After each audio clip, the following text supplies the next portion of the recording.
Hi friends, good morning সবাইকে। চলো ready হয়ে নিই। সো রেডি হয়ে পড়েছি। এবার চলো কোথায় যাব, ভিডিওটা কন্টিনিউ করলে অবশ্যই জানতে পারবে। সাবস্ক্রাইবটা অবশ্যই করে পড়েছি। এই যে আমার বোন। হাই। তো চলো দেখা যাক। আর বৃষ্টি পড়ছে পুরি পুরি, আর মাংস কিনতে যাচ্ছি গাইস। তো চলো ভিডিওটা কন্টিনিউ করি।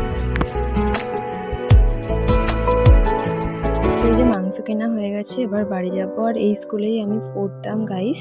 আর স্কুলটা কেমন লাগলো অবশ্যই কমেন্টে বলো। আর এই যে আমি একটু দোকানে দাঁড়িয়ে কিছু কেনার এসে গেছি গাইস। বৃষ্টি হচ্ছিল বাইরে, তাই আর ভিডিও করা হয়নি। চলো চেঞ্জ করে নিই, তারপর তোমাদের সাথে কথা হচ্ছে।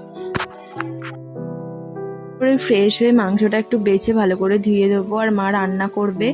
তো তারপরে আর ভিডিও করা হয়নি। তারপরে খাওয়ার সময় ভিডিও করলাম। আর এই ছিল আজকের মেনু। চলো খেয়ে দিয়ে কথা হচ্ছে। এখানেই শেষ করছি। তাহলে চলো, কেমন লাগলো অবশ্যই কমেন্টে বলো। চলো টাটা।